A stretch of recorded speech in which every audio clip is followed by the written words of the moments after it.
ये एक suspense thriller movie है जिसका क्लाइमेक्स इतना शॉकिंग है कि आप मूवी के एंड तक गेस ही नहीं कर पाओगे कि किलर कौन है। एक्सप्लेनेशन शुरू करने से पहले अगर चैनल पर नए हो तो प्लीज चैनल को सब्सक्राइब कीजिए। मूवी की शुरुआत होती है आग में जलते हुए कुछ किताबों को दिखाते हुए, जिसे एलिसा नाम की लड़की जला रही थी, पर उसकी माँ उसे ऐसा करने से रोक रही थी। लेकिन एलिसा अपनी माँ की बात नहीं मानती और किताबों के साथ साथ वो अपने माँ पर भी केरोसिन डालती है और वहाँ आग लगा देती है, जिससे उसकी माँ भी उस आग में जलने लगती है।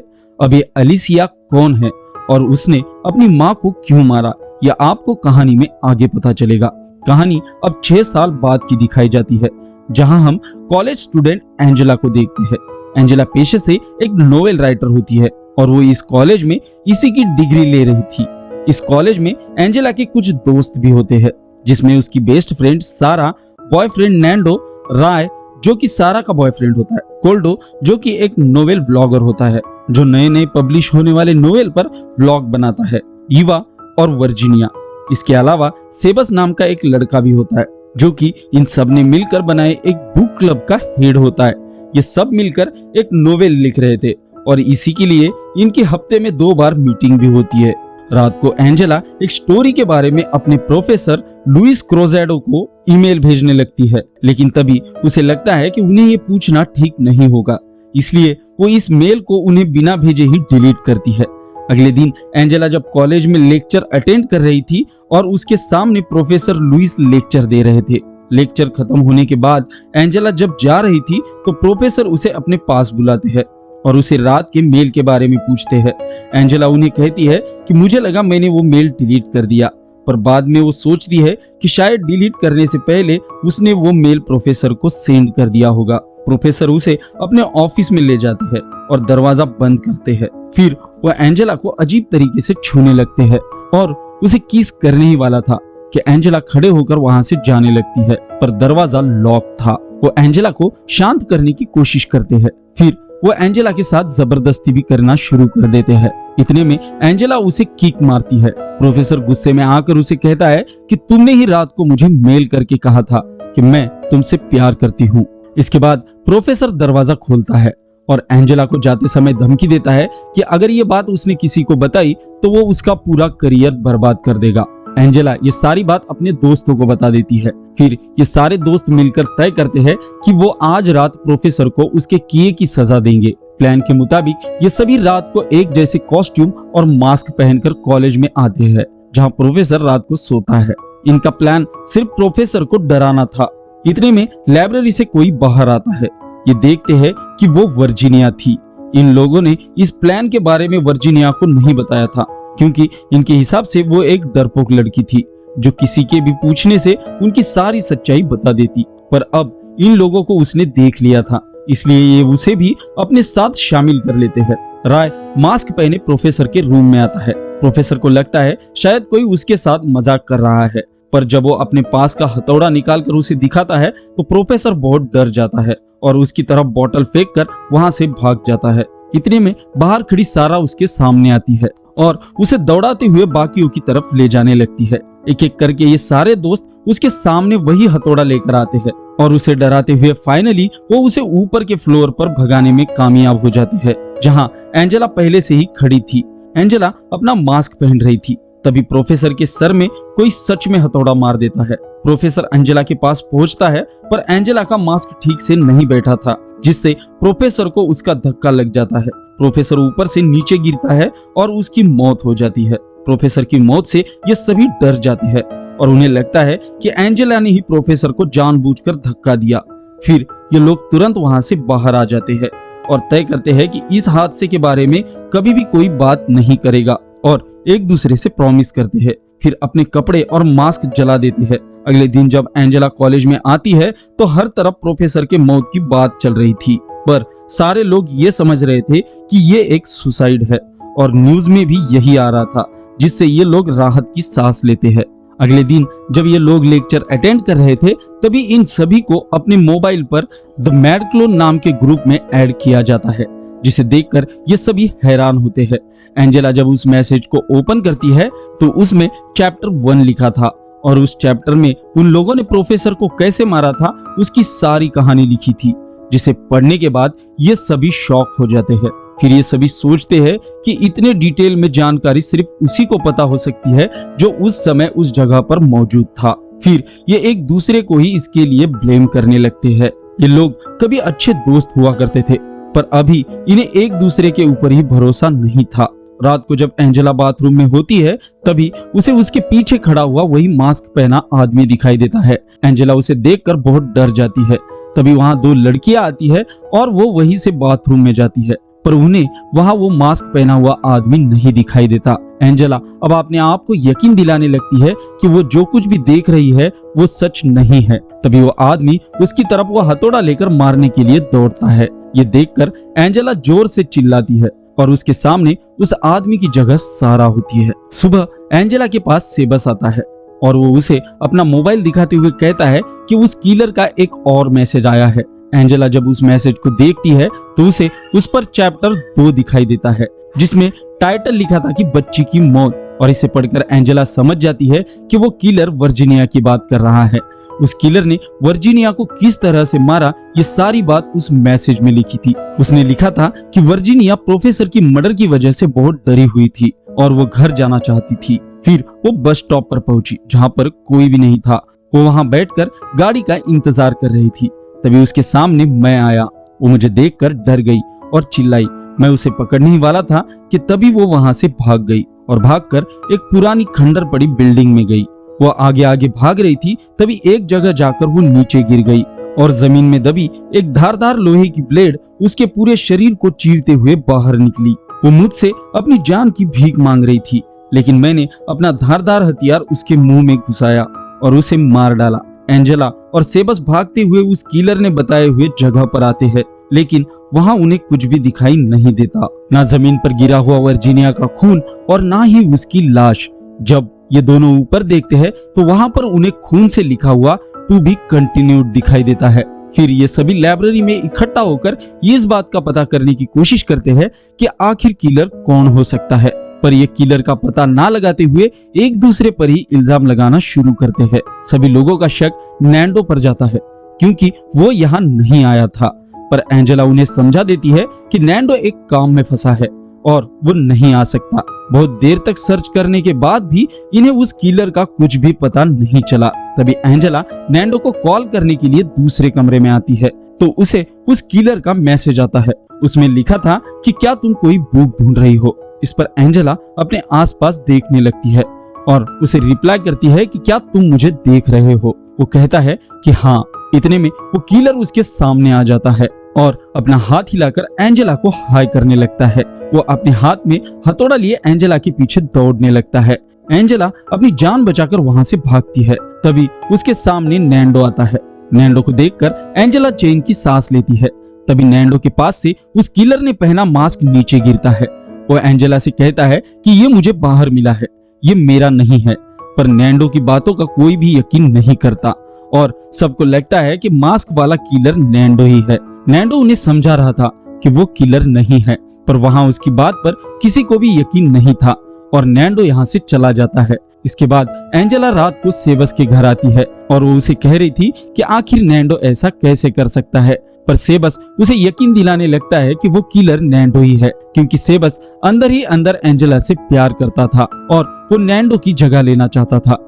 फिर सेबस एंजेला को एक फेसबुक अकाउंट दिखाता है जो एक फेमस नोवेल राइटर थी और उस लड़की ने आखिरी बार उस अकाउंट पर 6 साल पहले पोस्ट की थी और ये फेसबुक अकाउंट उसी लड़की एलिसिया का होता है जिसे हमने मूवी की शुरुआत में किताबें जलाते हुए देखा था। फिर उसने अपनी माँ को भी उन किताबों के साथ जलाकर मार दिया था। तभी सीन शिफ्ट होता है एक बार में जहाँ राय और सारा भी आए थे। इस बार में नैंडो भी होता है जो कि बारटेंडर का जॉब करता है। राय जानबूझकर नैंडो के साथ झगड़ा करने लगता है। तभी सारा उन दोनों को रोकने के लिए आती है। इस पर राय उसे कहता है कि तुम मेरे मामले में बिल्कुल भी मत आना और गुस्से में बार के बाहर आकर स्मोक करने लगता है। तभी वो मास्क पहना किलर उसके पास आता है, पर राय उससे डरने की जगह उसे मास्क उतारने के लिए कहता है और उसके पेट में किक मारता है। फिर वो उसका मास्क उतारता है। राय उसका चेहरा देखकर जोर जोर से हंसने लगता है। वो उससे कहता है कि तो तू कर रहा है ये सब, इतने में वो किलर अपने धारदार हथौड़े से राय का पेट फाड़ देता है और राय की वही गिरकर मौत हो जाती है। इधर एंजेला को उस किलर का मैसेज आता है जिसमें लिखा था कि चैप्टर 3 राय को उसने कैसा मारा। उस मैसेज में ये भी लिखा था कि उसने राय की लाश को उसी खंडर में दफनाया। सुबह ये सभी खंडर में आकर राय की लाश को ढूंढने लगते हैं, पर इन्हें लाश कहीं भी नहीं मिलती। इन्हें उस किलर ने लिखा हुआ टू बी कंटिन्यूड फिर से दिखाई देता है। अगले दिन नैंडो कॉलेज में आता है और वो सारा से एंजेला के बारे में पूछता है।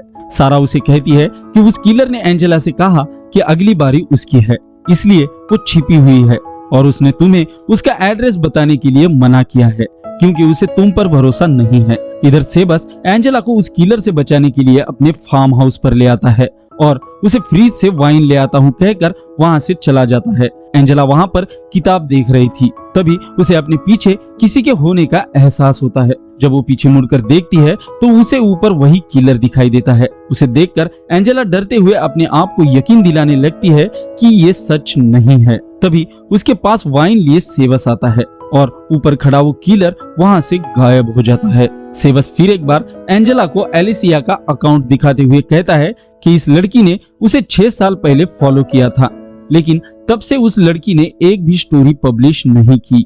इस पर एंजेला सेबस से कहती है कि मैं उस लड़की को जानती हूँ कि एलिसिया मेरी एक फेसबुक फ्रेंड थी जो मुझे अपनी वर्चुअल फ्रेंड मानती थी और मेरे अलावा उसका कोई फ्रेंड नहीं था।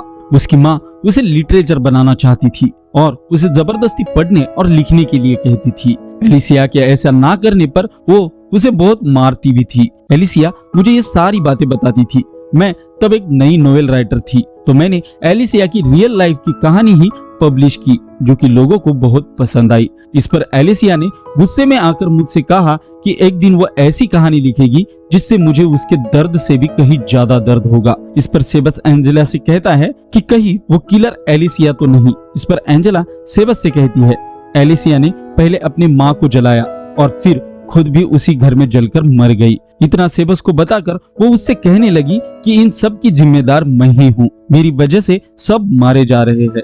लेकिन सेबस उसे शांत करता है और उसे अपने गले लगाता है। फिर वो उसे किस करके प्रपोज भी करता है। नैंडो से दूर होकर एंजेला भी अकेली हो गई थी, इसलिए वो उसका प्रपोज एक्सेप्ट करती है। फिर इन दोनों में बात यहाँ तक पहुँच जाती है कि ये एक दूसरे के साथ इंटीमेट होने लगते हैं। इधर नैंडो बार में सामान लगा रहा था, तभी उसे अपने फोन पर उसी किलर का मैसेज आता है जिसने एक लोकेशन भेजी थी। नैंडो तुरंत वहां से निकल पड़ता है और उस लोकेशन को फॉलो करते हुए पिन पॉइंट पर पहुंच जाता है। तो वो जगह उनके कॉलेज की लैब होती है जहां कुछ डेड बॉडीज भी रखी हुई थी। तभी वहां वही किलर आता है जिसे देखकर नैंडो वहां से भाग जाता है। वो किलर भी उसके पीछे पीछे भागता है। नैंडो दूसरे रूम में आकर छिप जाता है। उसके पीछे पीछे वो किलर भी वहां पहुंच जाता है। नैंडो अचानक से उस पर हमला करता है और उसे नीचे गिरा देता है। नैंडो अब उसका मास्क खोलने ही वाला था कि तभी वो किलर अपने पास के हथौड़े से उस पर वार करता है और उसी समय एंजेला के फोन पर उस किलर का एक मैसेज आता है जिसके चैप्टर 4 में नैंडो की मौत और उसके लाश के बारे में लिखा था। एंजेला और सेबस तुरंत उस जगह पर जाते हैं तो वो एक हॉस्पिटल था। वहां उन्हें नैंडो जिंदा दिखाई देता है और उस किलर के वार की वजह से उसके हाथ पर घाव हो चुका था। एंजेला यहाँ पर नैंडो से माफी मांगती है और उससे पूछती है कि उस किलर ने तुम्हें मारा क्यों नहीं। इस पर नैंडो उसे कहता है कि उस किलर ने मुझे मारा था और मैं बेहोश हो गया था, लेकिन उस किलर को ऐसा लगा था जैसे मैं मर गया हूँ। अब एंजेला सोचने लगती है कि अगर नैंडो किलर नहीं है तो फिर कौन हो सकता है। अगले दिन कॉल्डो अपने एक वीडियो में एक नोवेल की जानकारी देता है जो कि उसी किलर ने लिखी हुई थी और वो किलर उस किताब को आज पब्लिश करने वाला था। इन सभी को लगता है कि वो किलर उस जगह पर जरूर आएगा, इसलिए ये सभी वहां पर पहुंचते हैं जहां उस नोवेल को पब्लिश करने वाले थे। उस किलर की फैन फॉलोइंग इतनी ज्यादा थी इसलिए वहां भीड़ होती है और कुछ लोग तो बिल्कुल उसी की तरह कॉस्ट्यूम पहनकर आए थे। इतने में एंजेला के फोन पर वो किलर लाइव आता है और वो उसी जगह पर होता है। ये लोग हर एक मास्क पहने हुए आदमी के पास जाकर उनका मोबाइल देखने लगते हैं, पर इनमें से कोई भी वो किलर नहीं होता। सारा और सेबस एक मास्क पहने आदमी के पास जाते हैं जिसके हाथ में मोबाइल था। सारा उससे मोबाइल छीन लेती है क्योंकि उसे लग रहा था शायद वही किलर है। सारा तुरंत उसका फोन लेकर उसे जमीन पर फेंक कर तोड़ देती है। वो आदमी जब मास्क हटाता है तो वो एक लड़की होती है और वो सारा पर उसका फोन तोड़ने की वजह से गुस्सा हो रही थी। इतने में वहाँ पुलिस वाले आ जाते हैं जो सेबस को पकड़ लेते हैं, पर सारा वहां से भाग जाती है। इनमें से एक पुलिस वाला भी सारा को पकड़ने के लिए उसका पीछा करने लगता है। सारा उसकी नजर से बचते हुए एक फंक्शन हॉल में आकर छिप जाती है और बाहर निकलने के लिए दूसरी गेट की तरफ जा रही थी। तभी वो सीढ़ियों पर आकर रुक जाती है तो उसके नीचे हाथ में मोबाइल पकड़े वही किलर होता है जो उसकी वीडियो बना रहा था। इधर एंजेला जब अपने मोबाइल में सारा को देखती है तो वो बहुत डर जाती है और उसे बचाने के लिए उसी हॉल की तरफ जाने लगती है। सारा तुरंत वहां से भाग जाती है।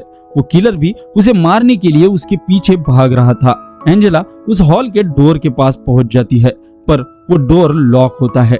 इतने में सारा भी वहां पहुंचती है पर वो भी उस डोर को खोल नहीं पा रही थी। इतने में सारा के पीछे से वही किलर आता है और वो उसके पीठ में वही धारदार हथौड़ा घुसा देता है जिससे सारा की मौत हो जाती है। एंजेला बुरी तरह से डर जाती है और अपने बाकी दोस्तों को ढूंढने लगती है पर उसे वो कहीं भी नहीं मिल रहे थे। इतने में उसके सामने से एक मास्क पहना हुआ आदमी उसी की तरफ आने लगता है जिसका गला कटा हुआ था और बहुत सारा खून बाहर आ रहा था। वो एंजेला के पास आकर उससे टकरा जाता है और नीचे गिरता है। सेबस जब उसका मास्क उतार कर देखता है तो वो कॉल्डो होता है। नैंडो जब ईवा की तरफ देखता है तो उसके हाथ में वही हथौड़ा था जिसे किलर मारने में इस्तेमाल करता है। उसे देखकर वहां खड़े सभी को लग रहा था कि वो किलर ईवा ही है। ईवा सबसे कह रही थी कि वो किलर नहीं है, यह हथौड़ा उसे जमीन पर पड़ा मिला। इतने में एंजेला को चक्कर आ जाती है और वो बेहोश होकर नीचे गिरती है। एंजेला को जब होश आता है तो वो एम्बुलेंस में थी और उसके सामने नैंडो था। नैंडो उसे कहता है कि ईवा यहाँ से भाग रही थी और सेबस उसे पकड़ने के लिए उसके पीछे गया। वो एंजेला को उस किलर ने भेजा हुआ एक वीडियो दिखाता है जिसमें उस किलर ने सेबस को चेयर पर बांध रखा था। एंजेला देखती है कि जिस जगह पर उसने सेबस को बांध रखा है वो जगह इनका कॉलेज है। वो नैंडो से कहती है कि मुझे उसे बचाने जाना होगा, नहीं तो ईवा सेबस को मार देगी, पर नैंडो उसे वहां जाने से मना कर रहा था। नैंडो के बहुत समझाने के बाद भी एंजेला नहीं मानती और कॉलेज की तरफ अकेली ही निकल पड़ती है। जब वो उस कॉलेज में पहुंचती है तो वहां उसे जमीन पर पड़ी हुई ईवा दिखाई देती है जिसे किलर ने मारकर घायल कर दिया था। वो ईवा के पास आती है। ईवा उस किलर का नाम उसे बताने ही वाली थी कि तभी उसकी मौत हो जाती है। एंजेला जब एक कमरे में आती है वहां उसे सेबस बंधा हुआ दिखाई देता है। वो सेबस को खोलने लगती है कि तभी वहां नैंडो भी आ जाता है। एंजेला को लगता है कि ये सब नैंडो ने ही किया है, इसलिए वो उसे मारने उसकी तरफ बढ़ रही थी कि तभी नैंडो उसे कहता है कि वो किलर नहीं है।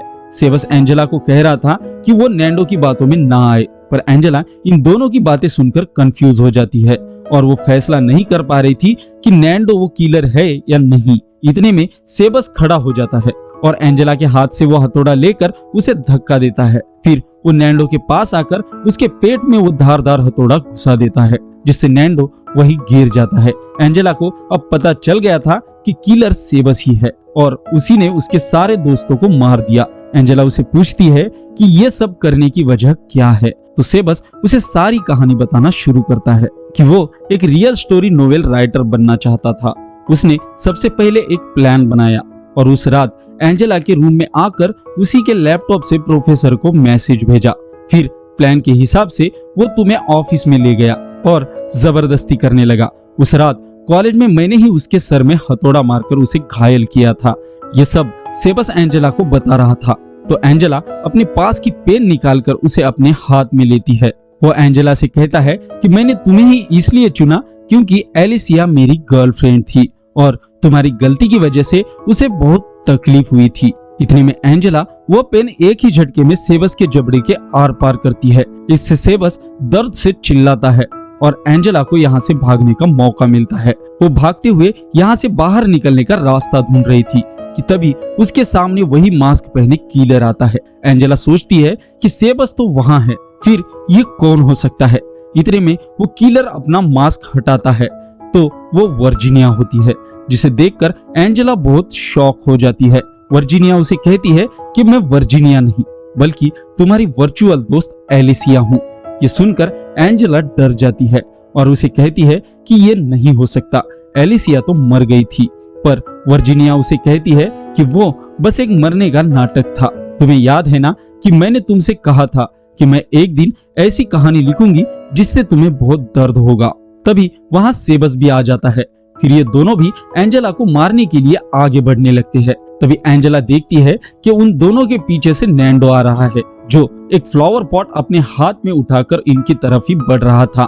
एंजेला बड़े ही चालाकी से इन दोनों को अपनी बातों में उलझाए रखती है। इतने में नैंडो उनके पास आकर वो फ्लावर पॉट सेबस के सर में मारता है, जिससे सेबस ऊपर से नीचे गिर जाता है और उसकी मौत हो जाती है, जिससे वर्जीनिया बहुत गुस्से में आती है और वो नैंडो के सर में मारकर उसे वही गिरा देती है। लेकिन एंजेला वहां से भाग जाती है। वर्जीनिया भी उसके पीछे भागती है। एंजेला भागते हुए कॉलेज की इलेक्ट्रिक रूम में आती है। उसे एक जगह पर केरोसिन पाइप दिखाई देता है। वो चॉक ऑन करके उस पाइप को ग्रिल के नीचे लगा देती है, जिससे वहां केरोसिन फैलने लगता है और खुद वही छुप जाती है। इतने में उसे ढूंढते हुए वर्जीनिया भी वहां आ जाती है और एंजेला को ढूंढने लगती है। वर्जीनिया चलते चलते उस ग्रिल के ऊपर आ जाती है। तभी एंजेला पास ही की एक रस्सी खींचती है, जिससे ऊपर लगी ग्रिल एक बोर्ड पर गिरती है, जिससे वहां शॉर्ट सर्किट होकर आग लग जाती है और उस आग की चपेट में वर्जीनिया भी आ जाती है। एंजेला अपने सामने वर्जीनिया को जलते हुए देखकर चैन की सांस लेती है, क्योंकि अगर एंजेला उसे नहीं मारती तो वर्जीनिया एंजेला को मार देती। फिर नैंडो, जिसकी हालत बहुत खराब होती है, उसे हॉस्पिटल ले जाया जाता है। अब कहानी हमें कुछ दिनों बाद की दिखाई जाती है, जहां नैंडो और एंजेला लेक्चर अटेंड कर रहे थे। लेक्चर खत्म होने के बाद एंजेला फिर से नैंडो को प्रपोज करती है और फिर एक बार ये दोनों रिलेशन में आते हैं। एंजेला बहुत खुश थी। जब वो कॉलेज से घर जाती है तो कैंपस एरिया में उसके सामने वही किलर आ जाता है, जिसे देखकर एंजेला बहुत डर जाती है। एंजेला जब अपने आसपास देखती है तो वहां पर जितने भी स्टूडेंट थे वो अचानक से गायब हो चुके थे और इस जगह पर एंजेला और उसके सामने खड़ा हुआ वही किलर होता है। वो किलर जब मास्क उतारता है तो वो वर्जीनिया होती है, जिसका आधा चेहरा जला हुआ था। वर्जीनिया अपने हाथ में हथौड़ा लिए चिल्लाते हुए एंजेला को मारने के लिए उसकी तरफ भागने लगती है और एंजेला वहीं पर खड़ी जोर से चिल्लाती है और इसी के साथ ये मूवी यही खत्म हो जाती है। दोस्तों, अगर आप इस मूवी का पार्ट 2 भी देखना चाहते हो तो अभी वीडियो को लाइक और चैनल को सब्सक्राइब कीजिए। Thanks for the watching.